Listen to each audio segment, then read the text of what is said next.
ಬಂಗಡೆ fry ಮಾಡುವ ವಿಧಾನಗಳು.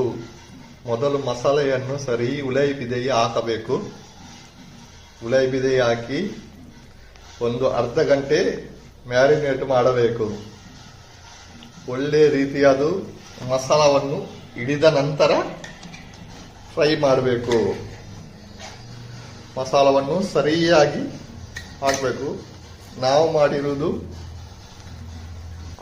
ನಾವು ಹೋಮ್ ಮೇಡ್ ಮಸಾಲವನ್ನು ಮಾಡಿದ್ದೇವೆ, ನೀವು ಕೂಡ ಮಾಡಬಹುದು ಈ ತರ.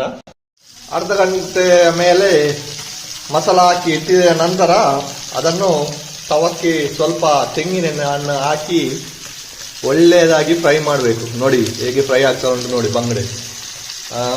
ಅದಕ್ಕೆ ತೆಂಗಿನ ಎಣ್ಣೆ ಹಾಕಿದ್ರೆ ಒಳ್ಳೇದು. ತೆಂಗಿನ ಎಣ್ಣೆ ಇಲ್ಲದಿದ್ರೆ ಬೇರೆ ಎಣ್ಣೆ ಕೂಡ ಹಾಕ್ಬೋದು.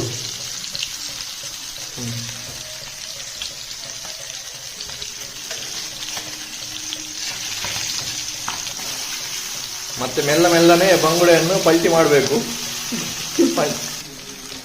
ಒಳ್ಳೆ ರೀತಿಯಲ್ಲಿ ಫ್ರೈ ಮಾಡಬೇಕು. ಫ್ರೈ ಮಾಡಿ ಅದನ್ನು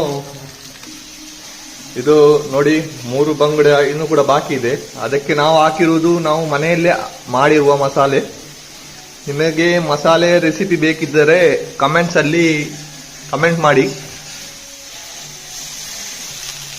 ನೋಡಿ ಯಾವ ರೀತಿ ರೋಸ್ಟ್ ಆಗಿ ಫ್ರೈ ಆಗಿದೆ ನೋಡಿ ನಮ್ಮ ಬಂಗುಡೆ. ನೋಡಿ ಒಳ್ಳೆ ರೀತಿಯಲ್ಲಿ ಫ್ರೈ ಆಗಿದೆ. ಇದಕ್ಕೆ ಒಳ್ಳೆ ಗಂಜಿ ಊಟ ಇದ್ದರೆ ಗಂಜಿ ಊಟದೊಟ್ಟಿಗೆ ಬಂಗುಡೆ ಫ್ರೈ ಒಳ್ಳೆಯದಾಗ್ತದೆ.